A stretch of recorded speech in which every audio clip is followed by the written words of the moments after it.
Hello students. Today in this video we will do the chapter number 5 of extensive study, the Barbers Trade Union. This chapter has been written by Mulk Raj Anand, who is an Indian writer in English. This chapter has been written by him, and the lesson is the Barbers Trade Union. So first of all, let's understand the meaning of the title. What is barber? बेटा barber ਕੀ ਹੁੰਦਾ ਹੈ? Barber is ਨਾਈ ਜਿਹੜਾ ਆਪਣੇ ਵਾਲ ਕੱਟਦਾ ਹੈ ਨਾ। Trade union, ਬਾਰਬਰਸ ਦੀ trade union, ਉਹਨਾਂ ਦਾ ਵਪਾਰ ਕਰਨ ਵਾਸਤੇ, ਬਿਜ਼ਨਸ ਕਰਨ ਲਈ ਇੱਕ ਯੂਨੀਅਨ ਬਣੀ। ਉਹਦਾ ਨਾਮ ਕੀ ਸੀ? Barbers trade union. So this is the name of the chapter, and I think you understand. I hope you understand this name. And in this chapter we will see that there is a boy named Chandu who is the protagonist of the chapter, who is in the leading role in this chapter, and the writer calls him the modern maker of modern India. So let's begin the chapter. Among the makers of modern India, Chandu, the barber boy of our village, has a place which will be denied him unless I press for the recognition of his contribution to history. The writer कह रहे हैं कि among the makers of modern India, ਜਿਹੜੇ ਲੋਕਾਂ ਨੇ modern India ਬਣਾਇਆ, ਨਵ ਭਾਰਤ ਦਾ ਨਿਰਮਾਣ ਕੀਤਾ, ਉਹਦੇ ਵਿੱਚ ਜਿਹੜਾ barber boy of hour village, ਸਾਡੇ ਪਿੰਡ ਦਾ ਜਿਹੜਾ ਬਾਰਬਰ ਬॉय ਹੈ, ਨਾਈ ਮੁੰਡਾ ਹੈ, ਉਹਦੀ ਉਹ ਜਗ੍ਹਾ ਹੈ ਜਿਹੜੀ ਉਹਨੂੰ ਨਹੀਂ ਮਿਲੇਗੀ ਅਗਰ ਮੈਂ ਉਹਦੀ ਜਿਹੜੀ ਹੈ ਜਗ੍ਹਾ ਦੀ ਡਿਮਾਂਡ ਹਿਸਟਰੀ ਤੋਂ ਨਾ ਕਰਾਂ। Unless I press for the recognition of his contribution to history, ਮੈਂ ਉਸਦਾ ਜੋ ਕੰਟਰੀਬਿਊਸ਼ਨ ਹੈ ਇਤਿਹਾਸ ਦੇ ਵਿੱਚ, ਉਸਦੀ ਰੈਕਗਨੀਸ਼ਨ ਦੀ ਜਦੋਂ ਮੈਂ ਡਿਮਾਂਡ ਕਰਦਾ ਉਦੋਂ ਉਹਨੂੰ ਉਹ ਜਗ੍ਹਾ ਮਿਲਦੀ ਹੈ। Chandu peculiar claim to recognition rested to tell the truth on an exploit of which he didn't know the full significance. But then, unlike most great men of India today, he had no very exaggerated notion of his own importance. ਕਹਿੰਦਾ ਕਿ ਉਹਦੇ 'ਚ ਹੀ had no very exaggerated notion of his own importance. ਉਹਨੂੰ ਆਪਣੀ importance ਦਾ ਕੋਈ ਬਹੁਤ ਐਗਜ਼ੈਜਰੇਟਿਡ ਕੀ ਹੁੰਦਾ, ਬਹੁਤ ਵੱਧ ਚੜ੍ਹ ਕੇ ਕਿਸੇ ਚੀਜ਼ ਬਾਰੇ ਸੋਚਣਾ ਜਾਂ ਬੋਲਣਾ, ਕਿਸੇ ਚੀਜ਼ ਨੂੰ ਵਧਾ ਚੜ੍ਹਾ ਦੇਣਾ, ਉਹਦਾ ਇਸ ਤਰ੍ਹਾਂ ਦਾ ਆਪਣੇ ਬਾਰੇ ਕੋਈ ਖਿਆਲ ਨਹੀਂ ਸੀ। Notion is idea. Though he shared with them a certain native egotism which was sometimes disconcerting and sometimes rather charming, but ਥੋੜ੍ਹਾ ਜਿਹਾ ਉਹਦੇ ਵਿੱਚ ਵੀ ਥੋੜ੍ਹਾ ਜਿਹਾ ਨੇਟਿਵ ਇਗੋਟਿਜ਼ਮ ਜਿਹੜਾ ਸਾਰਿਆਂ ਦੇ ਵਿੱਚ ਉੱਥੇ ਰਹਿਣ ਵਾਲੇ ਪਿੰਡਾਂ ਵਾਲੇ ਲੋਕਾਂ ਦੇ ਵਿੱਚ ਹੁੰਦਾ, ਥੋੜ੍ਹਾ ਜਿਹਾ ਇਗੋਟਿਜ਼ਮ ਹੁੰਦਾ, ਥੋੜ੍ਹੀ ਜਿਹੀ ਈਗੋ ਹੁੰਦੀ ਹੈ, ਘਮੰਡ ਜਿਹਨੂੰ ਆਪਾਂ ਕਹਿ ਸਕਦੇ ਹਾਂ, ਉਸ ਤਰ੍ਹਾਂ ਦਾ ਥੋੜ੍ਹਾ ਜਿਹਾ ਉਹਦੇ ਵਿੱਚ ਵੀ ਸੀ, ਜਿਹੜਾ ਕਦੇ ਤਾਂ ਸਾਨੂੰ ਡਿਸਕਨਸਰਟਿੰਗ ਲੱਗਦਾ, ਬੜਾ ਅਜੀਬ ਲੱਗਦਾ, ਜਾਂ ਕਦੇ ਚਾਰਮਿੰਗ ਵੀ ਲੱਗਦਾ, ਅੱਛਾ ਵੀ ਲੱਗਦਾ। I knew Chandu, the writer is saying, narrator ਜਿਹੜਾ ਹੈ ਇਸ ਲੈਸਨ ਦਾ ਉਹ ਕਹਿ ਰਿਹਾ, I knew Chandu ever since the days when he wore a piece of rag in the middle of his naked, distended, ballad body. ਮੈਂ ਚੰਦੂ ਨੂੰ ਉਦੋਂ ਤੋਂ ਜਾਣਦਾ ਸੀ ਜਦੋਂ ਉਹ ਇੱਕ ਰੈਗ, ਕੋਈ ਵੀ ਐਵੇਂ ਪੁਰਾਣਾ ਕੱਪੜਾ ਪਾਉਂਦਾ ਸੀ ਉਹ ਆਪਣੇ ਪਿੰਡੇ 'ਤੇ, ਨੇਕਡ ਡਿਸਟੈਂਡਡ ਬੈਲਡ ਬੋਡੀ, ਠੀਕ ਹੈ, ਨੰਗੇ ਪਿੰਡੇ 'ਤੇ ਜਦੋਂ ਆਪਣੇ ਉਹ ਕੋਈ ਵੀ ਕੱਪੜਾ ਪੁਰਾਣਾ ਜਿਹਾ ਪਾਉਂਦਾ ਸੀ, ਐਂਡ ਉਹਦਾ ਡਿਸਟੈਂਡਡ ਬੈਲਡ ਬੋਡੀ, ਪੇਟ ਉਹਦਾ ਥੋੜ੍ਹਾ ਨਿਕਲਿਆ ਸੀ, ਗੋਲ ਜਿਹਾ ਸੀ। And when we wallowed together in the mire of the village lanes, wallowed means together in the mire, roll ਕਰਦੇ ਸੀ ਉਹ ਬੱਚੇ, ਜਿਵੇਂ ਤੁਸੀਂ ਦੇਖਿਆ ਹੀ ਹੋਣਾ ਬੱਚੇ ਕਿਵੇਂ ਮਿੱਟੀ 'ਚ ਖੇਡਦੇ ਨੇ, ਉਸ ਤਰ੍ਹਾਂ ਉਹ ਰੋਲ ਕਰਦੇ ਸੀ ਇਨ ਦ ਮਾਇਰ, ਕਿਚੜ ਦੇ ਵਿੱਚ, of the village lanes, playing at soldiering, shopkeeping or clerking and other little games which we invented for the delectation of our two selves. Delectation ਹੁੰਦਾ ਬੇਟਾ enjoyment. What is delectation? Enjoyment. तो अपने enjoyment ਦੇ ਲਈ ਉਹਨਾਂ ਬੱਚਿਆਂ ਨੇ ਕਿਹੜੀਆਂ ਗੇਮਸ ਕੀਤੀਆਂ? playing at soldiering, ਫੌਜੀ ਬਣਦੇ ਸੀ, shopkeeping, ਦੁਕਾਨਦਾਰੀ, ਕਲਰਕ ਬਣ ਜਾਣਾ, ਇਸ ਤਰ੍ਹਾਂ ਦੀ ਗੇਮਸ ਜਦੋਂ ਆਪਣੇ ਵਾਸਤੇ ਖੇਡਦੇ ਸੀ। And of our mothers who alone of all the elders condescended to notice us, ਤਾਂ ਸਿਰਫ ਉਹਨਾਂ ਦੀ ਮਾਵਾਂ ਹੀ ਉਹਨਾਂ ਨੂੰ ਨੋਟਿਸ ਕਰਦੀਆਂ ਸੀ, ਹੋਰ ਕੋਈ ਵੀ ਉਹਨਾਂ ਨੂੰ ਨੋਟਿਸ ਨਹੀਂ ਕਰਦਾ ਸੀ। Condescended is when we come down from our superior position. Condescended is ਕਿ ਸਿਰਫ ਮਾਵਾਂ ਹੀ ਆਪਣੇ ਮਾਂ ਦੇ ਦਰਜੇ ਤੋਂ ਉਤਰ ਕੇ ਜਿਵੇਂ ਬੱਚਿਆਂ ਦੇ ਲੈਵਲ 'ਤੇ ਆ ਕੇ ਉਹਨਾਂ ਨੂੰ ਨੋਟਿਸ ਕਰਦੀਆਂ ਸੀ। Chandu was my senior about 6 months. Chandu ਮੇਰੇ ਤੋਂ 6 ਮਹੀਨੇ ਸੀਨੀਅਰ ਸੀ, and he always took the lead in all matters, ਕਿਉਂਕਿ ਉਹ ਸੀਨੀਅਰ ਸੀ ਤਾਂ ਹਮੇਸ਼ਾ ਉਹ ਲੀਡ ਕਰਦਾ ਸੀ, ਹਰ ਗੱਲ 'ਚ ਉਹਦੀ ਹੀ ਚੱਲਦੀ ਸੀ, ਪਹਿਲ ਉਹਦੀ ਹੁੰਦੀ ਸੀ।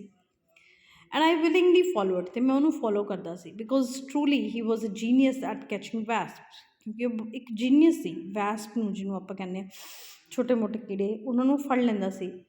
And at pressing the poison out of their tails, ਉਹਨਾਂ ਦੀ ਟੇਲਸ ਦੇ ਵਿੱਚੋਂ, ਉਹਨਾਂ ਦੀ ਪੂੰਛ ਜਿਹਨੂੰ ਕਹਿੰਦੇ ਆ ਟੇਲ, ਉਹਦੇ ਵਿੱਚੋਂ ਪੋਇਜ਼ਨ ਕੱਢ ਲੈਂਦਾ ਸੀ। At time their tiny legs, ਉਹਨਾਂ ਦੀ ਛੋਟੀਆਂ ਛੋਟੀਆਂ ਲੱਤਾਂ ਨੂੰ ਬੰਨ੍ਹ ਲੈਂਦਾ ਸੀ ਟੂ ਕਾਟਨ ਥਰੈਡ, ਦਾ ਧਾਗੇ ਨਾਲ। ਐਂਡ ਫਲਾਈਂਗ ਦੈਮ, ਉਹਨਾਂ ਨੂੰ ਉਡਾਉਂਦਾ ਸੀ। While I always got stung on the cheeks, ਅਤੇ ਜਦ ਕਿ ਮੈਨੂੰ ਉਹ ਹਮੇਸ਼ਾ ਡੰਗ ਮਾਰ ਲੈਂਦੇ ਸੀ। If I dare to go anywhere near the platform of the village well where these insects settled on the puddles to drink water, ਕਹਿੰਦੇ ਜੇ ਕਿਤੇ ਮੈਂ ਉਹਨਾਂ ਦੇ ਨੇੜੇ ਜਾਣ ਦੀ ਕੋਸ਼ਿਸ਼ ਕਰਦਾ, ਜਿੱਥੇ ਉਹ ਪਾਣੀ ਦੇ ਨੇੜੇ, ਉੱਥੇ ਜਿੱਥੇ ਪਾਣੀ ਹੁੰਦਾ ਉੱਥੇ ਹੁੰਦੇ ਸੀ, ਜੇ ਮੈਂ ਵੀ ਉਹਨਾਂ ਦੇ ਕੋਲ ਜਾਣ ਦੀ ਕੋਸ਼ਿਸ਼ ਕਰਦਾ ਤਾਂ ਮੈਨੂੰ ਤਾਂ ਉਹ ਡੰਗ ਮਾਰ ਲੈਂਦੇ। ਤਾਂ ਬਟ ਉਹ ਜਿਹੜਾ ਉਹਨਾਂ ਨੂੰ ਫੜ ਕੇ ਉਹਨਾਂ ਨਾਲ ਖੇਡਦਾ ਸੀ।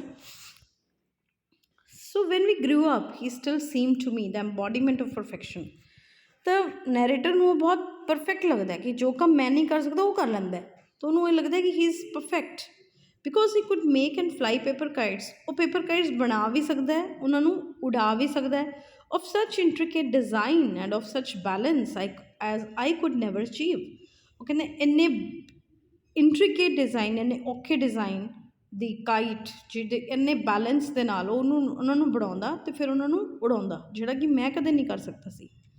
To be sure he was not so good at doing sums at school, ਕਹਿੰਦਾ ਉਹ ਇੰਨਾ ਸਮਜ਼ ਦੇ ਵਿੱਚ, ਪੜ੍ਹਾਈ ਦੇ ਵਿੱਚ, ਸਕੂਲ ਦੇ ਵਿੱਚ ਇੰਨਾ ਅੱਛਾ ਨਹੀਂ ਸੀ as I was, perhaps because his father apprenticed him early to the hereditary profession of the barbers caste. ਕਿਉਂ ਅੱਛਾ ਨਹੀਂ ਸੀ? ਕਿਉਂਕਿ ਉਹਦੇ ਫਾਦਰ ਨੇ, ਉਹਦੇ ਪਾਪਾ ਨੇ ਉਹਨੂੰ ਜਿਹੜਾ ਹੈ ਨਾਈ ਦਾ ਕੰਮ ਸਿੱਖਣ ਲਈ ਕਿਸੇ ਦੁਕਾਨ 'ਤੇ ਲਾਤਾ ਸੀ। ਐਪਰੈਂਟਾਈਜ਼ ਮੀਨਸ ਜਦੋਂ ਕੋਈ ਕਿਸੇ ਤੋਂ ਕੋਈ ਕੰਮ ਸਿੱਖਣ ਵਾਸਤੇ ਉੱਥੇ ਕੰਮ ਸਿੱਖਣ ਲਈ ਉੱਥੇ ਲੱਗਦਾ। ਟੂ ਦ ਹੈਰੀਡਿਟਰੀ ਪ੍ਰੋਫੈਸ਼ਨ, ਇਹ ਉਹਨਾਂ ਦਾ ਹੈਰੀਡਿਟਰੀ ਪ੍ਰੋਫੈਸ਼ਨ ਹੈ, ਮਤਲਬ ਉਹਨਾਂ ਦੀ ਕਈ ਪੁਸ਼ਤਾਂ, ਉਹਦੇ ਪਾਪਾ, ਦਾਦਾ, ਪੜਦਾਦਾ ਇਹੀ ਕੰਮ ਕਰ ਰਹੇ ਸੀ। Of the barbers caste and sent him out hair cutting in the village, ਅਤੇ ਉਹਨੂੰ ਪਿੰਡ 'ਚ ਭੇਜਦੇ ਹੇਅਰ ਕਟਿੰਗ ਲਈ। And he had no time for the home task which our school master gave us, ਅਤੇ ਉਹਦੇ ਵਾਸਤੇ ਉਹਦੇ ਕੋਲ ਜਿਹੜੇ ਸਾਡੇ ਸਕੂਲ ਟੀਚਰ ਕੰਮ ਦਿੰਦੇ ਸੀ ਉਹ ਕਰਨ ਲਈ ਕੋਈ ਟਾਈਮ ਹੀ ਨਹੀਂ ਹੁੰਦਾ ਸੀ। But it was better than I at reciting poetry, ਪਰ ਉਹ ਮੇਰੇ ਨਾਲੋਂ ਵਧੀਆ ਸੀ ਪੋਇਟਰੀ ਰਿਸਾਈਟ ਕਰਨ ਦੇ ਵਿੱਚ, ਕਵਿਤਾਵਾਂ ਪੜ੍ਹਨ ਦੇ ਵਿੱਚ। Any day for not only did he remember by rote the verses in the text book, but he could repeat the endless pages of prose in that book so that they seem like poetry. Any day for not only did he remember by rote the verses, ਉਹਨੂੰ ਸਿਰਫ verse ਯਾਦ ਹੀ ਨਹੀਂ ਸੀ text book ਦੀ, but ਉਹਨਾਂ ਨੂੰ ਉਹ ਇਸ ਤਰ੍ਹਾਂ ਰਿਪੀਟ ਕਰਦਾ ਸੀ ਕਿ ਉਸ ਇਸ ਤਰ੍ਹਾਂ ਲੱਗਦਾ ਸੀ ਜਿਸ ਤਰ੍ਹਾਂ ਉਹ ਕੋਈ ਕਵਿਤਾ ਪੜ੍ਹ ਰਿਹਾ ਹੈ। ਆਪਣੇ ਲੈਸਨ ਨੂੰ ਵੀ ਉਹ ਇਸ ਤਰ੍ਹਾਂ ਯਾਦ ਕਰ ਲੈਂਦਾ ਸੀ ਕਿ ਜਿਵੇਂ ਕੋਈ ਕਵਿਤਾ ਹੋਵੇ। My mother resented the fact that Chandu won a scholarship at school. My mother ਨੂੰ ਕਹਿੰਦੀ, ਮੇਰੇ ਜਿਹੜੀ ਮਾਂ ਸੀ ਉਸਨੂੰ ਇਸ ਗੱਲ ਦਾ ਬਹੁਤ ਗੁੱਸਾ ਲੱਗਦਾ ਸੀ that Chandu won a scholarship at school, ਕਿ ਚੰਦੂ ਨੂੰ ਸਕੂਲ ਦੇ ਵਿੱਚ ਵਜ਼ੀਫਾ ਮਿਲਦਾ ਹੈ। While I had to pay fees to be taught, ਕਿ ਜਦ ਮੈਨੂੰ ਫੀਸ ਭਰਨੀ ਪੈਂਦੀ ਸੀ। And Shri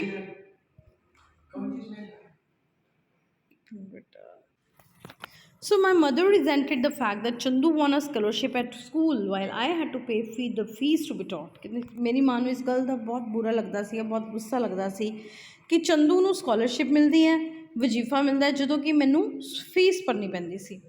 and she constantly dissuaded me from playing with him, ਉਹ ਮੈਨੂੰ ਹਮੇਸ਼ਾ ਰੋਕਦੀ ਸੀ ਕਿ ਤੂੰ ਇਹਦੇ ਨਾਲ ਨਹੀਂ ਖੇਡਣਾ। Saying that Chandu was a low caste barber's son, ਕਿਉਂਕਿ ਚੰਦੂ ਉਹ ਕਹਿੰਦੇ ਸੀ ਕਿ ਇੱਕ ਲੋ ਕਾਸਟ, ਉਹਦੀ ਜਿਹੜੀ ਜਾਤ ਹੈ ਉਹ ਨੀਵੀਂ ਹੈ, ਉਹ ਨਾਈ ਦੀ ਜਾਤ ਦਾ ਹੈ। And that I want to keep up the status of my caste and class, ਅਤੇ ਮੈਨੂੰ ਆਪਣੀ ਕਾਸਟ ਦਾ ਜਿਹੜਾ ਹੈ ਸਟੇਟਸ ਮੇਨਟੇਨ ਕਰਕੇ ਰੱਖਣਾ ਚਾਹੀਦਾ।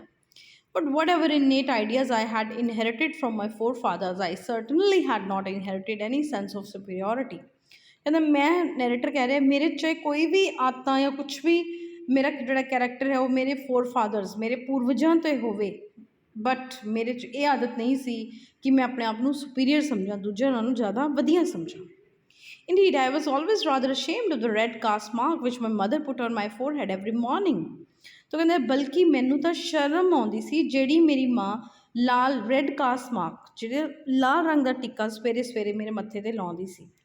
And of the formalised pattern of the achkan, ਜਿਸ ਤਰ੍ਹਾਂ ਦੀ achkan, the tight cotton trousers, tight cotton ਦੀਆਂ trousers, the gold work shoes, gold ਜਿਹੜਾ ਹੈ ਜਿਹਦੇ 'ਤੇ ਵਰਕ ਕੀਤਾ ਹੁੰਦਾ ਸੀ, ਕੋਈ ਕਢਾਈ ਕੀਤੀ ਹੁੰਦੀ ਸੀ, ਇਸ ਤਰ੍ਹਾਂ ਦੇ ਸ਼ੂਜ਼।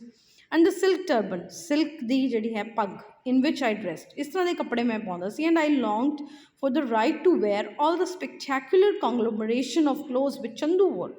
कहना जद कि मेरा जी करता सी कि मैं भी उस तरह के कपड़े पावां जिस तरह के चंदू पाउंदा है। कॉन्ग्लोमरेशन, वट इज़ कॉन्ग्लोमरेशन? मिक्स कपड़े जिस तरह के वो पाउंदा है। अ पेयर ऑफ खाकी शॉर्ट्स, वो की पाउंदा सी? खाकी शॉर्ट्स की पाउंदा है वो? Khaki shorts which the retired subedar had given him, ਜਿਹੜੇ ਉਹਨੂੰ ਕਿੰਨੇ ਦਿੱਤੇ ਸੀ? ਰਿਟਾਇਰਡ ਸੂਬੇਦਾਰ ਨੇ। A frayed black velvet waistcoat, होर की पाਉਂਦਾ है वो? Frayed black velvet waistcoat decorated all over with shell buttons, ਉਹਦੇ ਤੇ शैल बटन्स लगे हुए ने। And a round felt cap, एक राउंड फेल्ट कैप पाਉਂਦਾ है which had once belong to Lala Hukam Chand, ਜਿਹੜੀ ਪਹਿਲੇ लाला हुकम चंद ਦੀ ਸੀ। The lawyer of our village, ਸਾਡੇ ਪਿੰਡ ਦੇ ਜਿਹੜਾ कि लॉयर ਸੀ, वकील ਸੀ। And I envied Chandu the freedom of movement which he enjoyed after his father died of plague। कहते मैनू जी है, मैं हमेशा चंदू तो इस गल की एनवी करता सी। एनवी की होंगे? रीस करता सी कि जड़ा है चंदू, मैंने इस गल तो थोड़ी जी वो रीस आती सी कि उन्होंने फ्रीडम मिली हुई है। क्यों? उस कदों मिली उन्होंने freedom? After his father died of plague, क्योंकि वो पापा की डैथ हो गई सी प्लेग तो सारी जिम्मेवारियां उहदे सी, तो he had to go here and there. But narrator को की लग रहा है that he is enjoying the freedom. For then he would do the round of shaving and hair cutting at the houses of the high caste notables in the morning. फिर उन्होंने बेचारे की करना पैंदा सी, कदे किसी के घर जा रहा, कदे किसी के घर जा रहा, हाई कास्ट लोगों के घर जाके उन्होंने लोगों की कटिंग करनी पैंदी सी। Bathe and dress and then steal a ride to town, फिर वो नहाउंदा, ठीक है, कपड़े पाउंदा और फिर वो शहर जाता कदे कदे। 6 माइल्स अवे, 6 मील दूर सी। On the footrest of the closed carriage in which Lala Hukam Chand travelled to town, उस कैरेज दे विच, उस गड्डी दे विच जिहदे विच लाला हुकम चंद जाते सी, उन्होंने फुटरेस्ट ते खड़ा होके वो बच्चा जिहड़ा है 6 मील तक का सफ़र करता। तो वो अपने आप च एक चैलेंजेस फेस कर रहा है। He is facing the challenges, he has to fulfill the responsibilities which have fallen on him after the death of his father. But what the narrator is feeling, he is feeling that he is enjoying, whereas the situation is otherwise। इस तरह का कुछ नहीं है कि वो enjoy कर रहा है, उन्होंने तो अपनी ड्यूटीज़ करनियाँ पै रही ने। बट जो नैरेटर है, क्योंकि वो भी बच्चा ही है, उन्होंने ये लग रहा है कि इंजॉय कर रहा है। But Chandu who kind to me was kind to me, but Chandu जड़ा है कहना मेरे नाल बहुत दयालु सी। He knew that I was seldom taken to town, उन्होंने पता सी कि मैंने तो कदे ही लैके जाते हैं town. And that I had to trudge 3 very miles to a secondary school in the village of Jodiala with the fear of God in my heart, while he had been completely absolved from the ordeal of being flogged by cruel masters as he had left school after his father's death। तो वो कहते कि चंदू ਨੂੰ पता सी कि मैनू तो कदे कदे ही शहर लैके जाते हैं और मैनू 3 माइल दूर स्कूल भी जाना पैंदा है। School, how far is the school situated? 3 miles away, उन्होंने चल के जाना पैंदा है। पिंड वो स्कूल कितने है? जोडियाला पिंड दे विच। तो कहते मैनू डर सी, वाइल ही मेरे दिल च तो डर सी, जबकि वो तो पूरा इस तरह के डर तो फ्री सी, उन्होंने कोई मास्टर्स की डांट भी नहीं सहन करनी पैंदी क्योंकि उन्हें अपने फादर की डैथ तो बाद स्कूल छड्डता सी। So he always brought me some gift or other from the town, तो हमेशा मेरे वास्ते कुछ ना कुछ शहर तो गिफ्ट लैके आउंदा सी। अ पेंट ब्रश, कदे कोई ब्रश, गोल्ड इंक, कोई इंक लिया, वाइट चौक लिया, और डबल एज पेन नाइफ, कोई पेन नाइफ लिया टू शार्पन पेंसिल्स विद, जिहदे नाल पेंसिल शार्प होंदियां ने। And would entertain me with long merry descriptions of the variety of things he saw in the bazaars of civilisation. कहते मैनू बहुत गल्लां दसदा जिहड़ा कि वो शहर के बाजार दे विच देखदा। तो हुण तुसीं बेटा देख रहे हो कि what kind of friendship they have, उन्होंने कितनी अच्छी फ्रेंडशिप है रिस्पैक्टिव ऑफ द कास्ट। उन्होंने एक the caste, one the Chandu belongs to low caste and the narrator belongs to upper caste, but उन्होंने विच कोई प्रॉब्लम नहीं है कास्ट को लैके, दे आर गुड फ्रेंड्स, ठीक है। एंड तुसीं देख रहे हो he is bringing him gifts also. And what narrator is thinking, narrator को की लग रहा है, वो रिस्पॉन्सिबिलिटीज़ नहीं देख रहे हो क्योंकि वो भी बच्चा ही है, वो देख रहे हैं कि वो कितना इंजॉय कर रहे हैं, कितना फ्री है, जबकि असी देख रहे हैं कि चंदू ते कितनी रिस्पॉन्सिबिलिटीज़ ने। He was particularly detailed in his description of the wonderful English styles in clothes which he saw the sahibs and the lawyers, the chaprasis and the policemen wearing at the district court.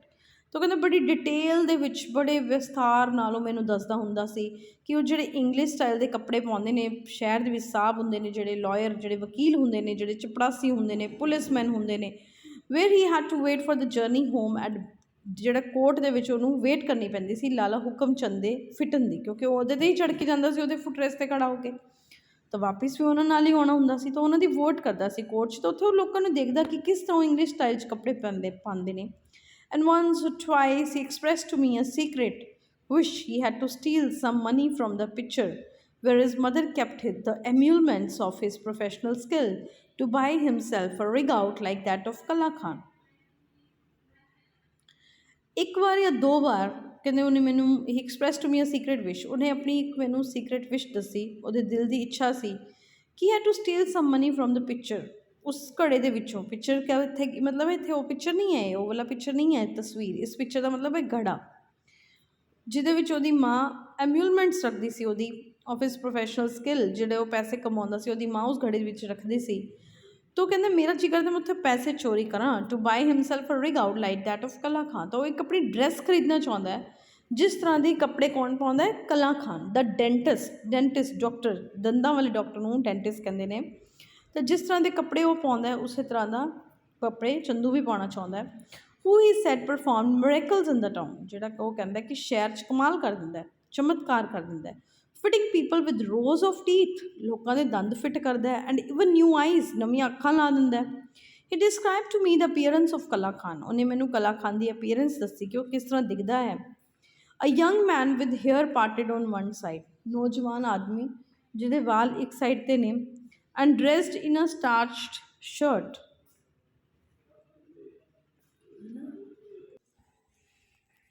So he described to me the appearance of Kala Khan, a young man with hair parted on one side. Kala Khan ਜਿਹਦੀ ਆਪਾਂ ਗੱਲ ਕਰ ਰਹੇ ਹਾਂ, he is a dentist. The young man with hair parted on one side, ਇੱਕ ਨੌਜਵਾਨ ਹੈ ਜਿਹਦੇ ਵਾਲ ਇੱਕ ਸਾਈਡ 'ਤੇ ਨੇ, and dressed in a starched shirt, ਜਿਹਨੇ ਇੱਕ starched shirt ਪਾਈ ਹੋਈ ਹੈ। starch means ਮਾਵਾ ਲੱਗਿਆ ਹੁੰਦਾ ਜਿਸ shirt 'ਤੇ, with an ivory collar and a bow tie.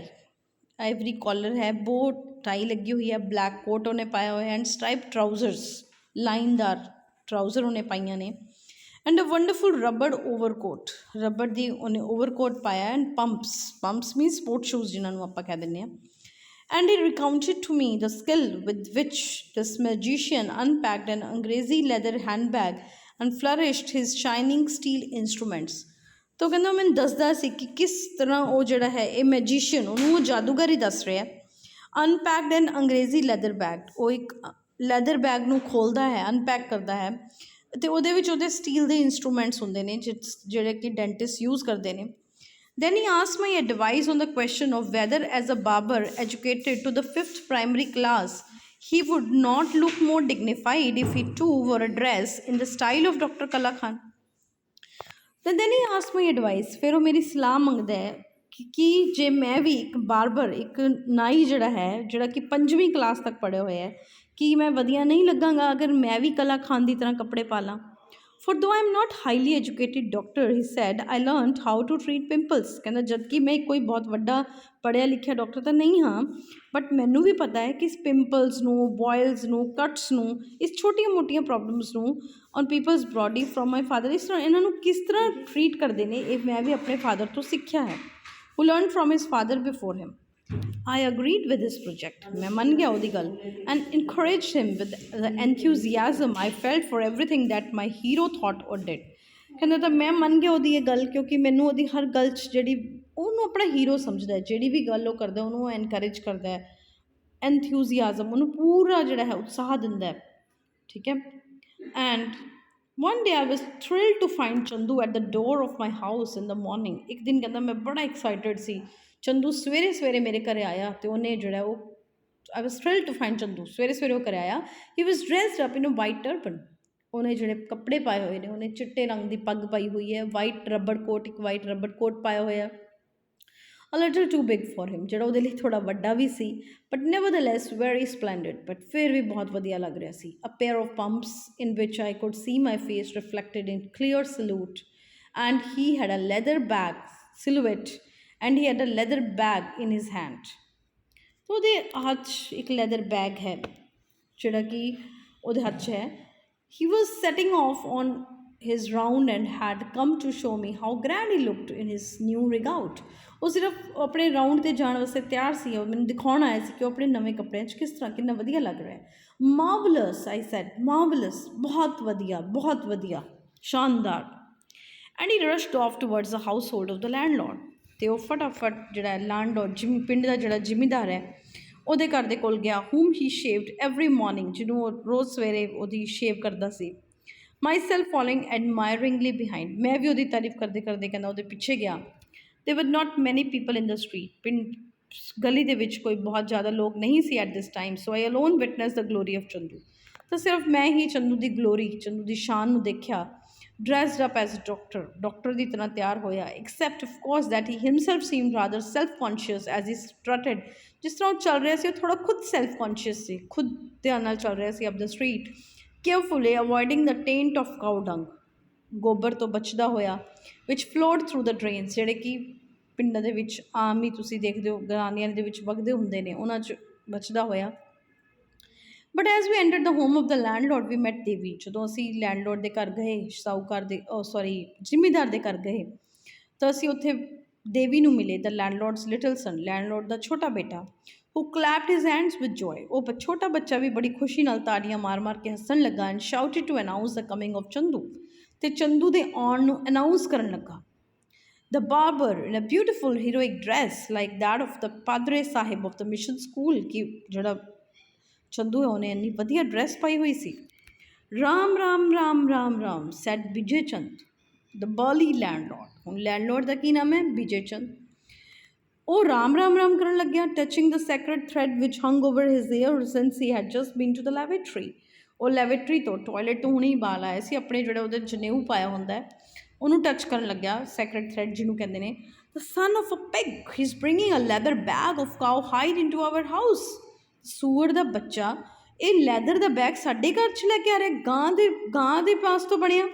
A coat of the marrow of I don't know some other animals, and those civil black Angrezi shoes, ਤੇ ਕਾਲੇ shoes ਸਾਡੇ ਘਰ ਲੈ ਕੇ ਆ ਰਹੇ.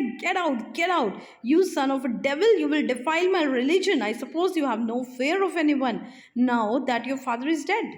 ਉਹ ਤਾਂ ਉਹਦੇ 'ਤੇ ਚਿੱਕਣ ਲੱਗ ਗਿਆ. ਅਸੀਂ ਦੇਖਿਆ ਕਿ ਉਹਦੇ 'ਤੇ ਚਿੱਲਾ ਰਿਹਾ ਕਿ ਨਿਕਲ ਜਾ ਤੂੰ ਇਸ ਘਰ ਤੋਂ, ਤੂੰ ਤਾਂ ਮੇਰਾ ਘਰ ਹੀ ਖਰਾਬ ਕਰ ਦੇਂਗਾ, ਤੈਨੂੰ ਤਾਂ ਤੇਰੇ ਪਾਪਾ ਦੇ ਡੈਥ ਤੋਂ ਬਾਅਦ ਤੈਨੂੰ ਕੋਈ ਡਰ ਹੀ ਨਹੀਂ ਰਿਹਾ. But I am wearing the clothes of a doctor, Jagidar Saab, said Chandu. Chandu ਨੇ ਵਿਚਾਰੇ ਨੇ ਫਿਰ ਵੀ ਪਿਆਰ ਨਾਲ ਕਿਹਾ ਕਿ ਮੈਂ ਕੀ ਕੀਤਾ, ਮੈਂ ਤਾਂ ਸਿਰਫ ਡਾਕਟਰ ਦੇ ਕੱਪੜੇ ਹੀ ਪਾਏ ਨੇ. Go away, you swine, go away and wear clothes befitting your low status as a barber, and don't let me see you practicing any of your newfangled notions, or else I will have you flogged. तो कह रहे तू चला जा इत्थों, तू चला जा, तू अपनी ਜਿਹੜੀ ਤੇਰੀ ਕਾਸਟ ਹੈ ਨਾ ਉਸ ਦੇ ਹਿਸਾਬ ਨਾਲ ਆਪਣੀ ਜਾਤੀ ਵਾਲੇ ਕੱਪੜੇ ਪਾ ਕੇ ਆ. ਮੈਨੂੰ ਇਹ ਤੇਰੇ ਨਵੇਂ ਜਿਹੜੇ ਤੇਰੇ ਆਈਡੀਏ ਦਿਮਾਗ 'ਚ ਆਉਂਦੇ ਨੇ ਇਹਨਾਂ 'ਚ ਕੋਈ ਇੰਟਰਸਟ ਨਹੀਂ ਹੈ. ਬਟ ਰਾਜ ਵਿਜੇ ਚੰਦ ਸਾਹਿਬ ਚੰਦੂ ਅਪੀਲਡ, ਉਹਨੇ ਫਿਰ ਵਿਚਾਰੇ ਨੂੰ ਅਪੀਲ ਕੀਤੀ. Get away you useless one, the landlord shouted. ਇਹ ਕਿਹਾ ਚਲਾ ਜਾ ਤੂੰ ਇੱਥੋਂ ਬੇਕਾਰ ਬੰਦਾ. Don't come any nearer or we will have to treat the whole house with the sacred cow dung to purify it. ਮੇਰੇ ਨੇੜੇ ਨਾ ਹੀ, ਨਹੀਂ ਤਾਂ ਸਾਨੂੰ ਸਾਰਾ ਘਰ ਜਿਹੜਾ ਹੈ ਪਵਿੱਤਰ ਗਾਂ ਦੇ ਗੋਬਰ ਨਾਲ ਇਹਨੂੰ ਸਾਫ਼ ਕਰਨਾ ਪਏਗਾ. ਚੰਦੂ ਰਿਟਰਨ, ਚੰਦੂ ਵਿਚਾਰਾ ਚਲਾ ਗਿਆ. ਤਾਂ ਬੇਟਾ ਆਪਾਂ ਇਸ ਲੈਸਨ ਦੇ ਵਿੱਚ ਦੇਖ ਰਹੇ ਹਾਂ that there is lot of discrimination against caste. Chandu ਨਾਲ ਬਹੁਤ ਭੇਦਭਾਵ ਹੋ ਰਿਹਾ ਕਾਸਟ ਨੂੰ ਲੈ ਕੇ. ਤਾਂ ਇਹ ਜਿਹੜਾ ਅੱਜ ਦੀ ਗੱਲ ਨਹੀਂ ਹੋ ਰਹੀ, this lesson is not in today scenario. ਅੱਜ ਜਿਹੜਾ ਹੈ ਸਾਡੇ ਦੇਸ਼ ਇਸ ਤਰ੍ਹਾਂ ਦਾ ਕੋਈ ਭੇਦਭਾਵ ਨਹੀਂ ਹੁੰਦਾ, ਖਤਮ ਹੋ ਚੁੱਕਿਆ ਹੈ. But this chapter is was located in 1944, 1944 ਦੇ ਵਿੱਚ ਜਦੋਂ ਇਹ ਲੈਸਨ ਲਿਖਿਆ ਗਿਆ ਸੀ, before freedom of India. Even ਸਾਡੇ ਦੇਸ਼ ਦੇ ਆਜ਼ਾਦੀ ਤੋਂ ਪਹਿਲਾਂ ਉਸ ਸਮੇਂ ਦੀ ਪਿਕਚਰ ਇਹ ਸਾਨੂੰ ਦਿਖਾਉਂਦਾ ਹੈ ਕਿ ਸਮਾਜ ਦੇ ਵਿੱਚ ਕਿਸ ਤਰ੍ਹਾਂ ਜਿਹੜਾ ਹੈ ਛੋਟੀਆਂ ਜਾਤਾਂ ਦੇ ਨਾਲ ਵਿਵਹਾਰ ਕਿਸ ਤਰ੍ਹਾਂ ਕੀਤਾ ਜਾਂਦਾ ਸੀ, ਕਿੰਨਾ ਭੇਦਭਾਵ ਸੀ. Chandu returned, his face was flushed, ਉਹਦਾ ਚਿਹਰਾ ਲਾਲ ਹੋ ਗਿਆ. he was completely taken aback, ਉਹ ਪੂਰਾ ਹੈਰਾਨ ਰਹਿ ਗਿਆ। What is taken aback? Taken aback मतलब हैरान, shocked, surprised. He didn't look at me because of the shame he felt at being insulted before me, whose hero he was. He knew he was. ਉਹਨੇ ਮੇਰੇ ਵੱਲ ਵੇਖਿਆ ਵੀ ਨਹੀਂ ਕਿਉਂਕਿ ਉਹਨੂੰ ਇੰਨੀ ਸ਼ਰਮ ਆਈ, ਉਹਨੂੰ ਪਤਾ ਸੀ ਉਹ ਮੇਰਾ ਹੀਰੋ ਹੈ। And he rush towards the shop of Thanu Ram, the sahukar of the village. ਉਹ ਫਟਾਫਟ ਥਨੂ ਰਾਮ ਸਾਹੂਕਾਰ ਪਿੰਡ ਦਾ ਜਿਹੜਾ ਸੀ ਉਹਦੇ ਸ਼ੌਪ ਦੇ ਵੱਲ ਭੱਜਾ। Who kept a grocery store at the corner of the lane, ਜਿਹਦੀ ਕਿ ਇੱਕ ਗਰੋਸਰੀ ਦੀ ਸਟੋਰ ਸੀ ਕਾਰਨਰ ਦੇ ਵਿੱਚ, ਸੌਦਿਆਂ ਦੀ ਦੁਕਾਨ ਜਿਹਨੂੰ ਆਪਾਂ ਕਹਿ ਦਿੰਦੇ ਹਾਂ। Devi Das landlord son had begun to cry at his father's harsh words. Devi ਜਿਹੜਾ ਹੈ ਆਪਣੇ ਲੈਂਡਲੋਰਡ ਸਨ, ਜਿਹੜਾ ਲੈਂਡਲੋਰਡ ਦਾ ਬੱਚਾ ਸੀ, ਬੇਟਾ ਸੀ, ਉਹ ਰੋਣ ਲੱਗ ਗਿਆ ਆਪਣੇ ਪਿਤਾ ਦੇ ਨਾ ਹਾਰਡ ਕੜਵੇ ਸ਼ਬਦਾਂ ਨੂੰ ਸੁਣ ਕੇ। And I stop to quieten him, ਮੈਂ ਉਹਨੂੰ ਚੁੱਪ ਕਰਾਉਣ ਲੱਗਾ। When I got to the head of the lane I saw the Sahukar with one end of the scale in which he had been weighing grain lifted in one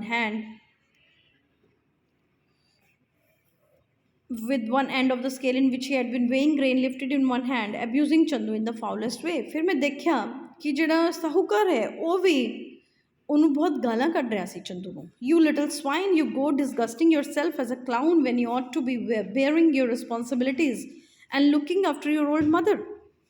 ਕਹਿੰਦਾ ਉਹਨੂੰ ਉਹ ਗਾਲਾਂ ਕੱਢ ਰਿਹਾ ਕਿ ਤੂੰ ਆਪਣੇ ਆਪ ਨੂੰ ਕਲਾਊਨ ਬਣਾ ਕੇ ਜੋਕਰ ਬਣਾਈ ਫਿਰਦਾ, ਤੈਨੂੰ ਤਾਂ ਆਪਣੀ ਮਾਂ ਦੀ ਜਿਹੜਾ ਹੈ ਰਿਸਪੋਂਸਿਬਿਲਿਟੀਜ਼ ਦੇ ਵਿੱਚ, ਜ਼ਿੰਮੇਵਾਰੀਆਂ ਦੇ ਵਿੱਚ ਹੱਥ ਵਟਾਉਣਾ ਚਾਹੀਦਾ, ਆਪਣੀ ਮਾਂ ਦਾ ਦੇਖਭਾਲ ਕਰਨਾ ਚਾਹੀਦਾ। You go wearing the defiled clothes of the hospital folk, ਅਤੇ ਤੂੰ ਹਸਪਤਾਲ ਵਾਲਿਆਂ ਦੇ ਕੱਪੜੇ ਪਾਈ ਫਿਰਦਾ। Go and come back in your own clothes, ਜਾ ਤੇ ਆਪਣੇ ਕੱਪੜੇ ਪਾ ਕੇ ਆ।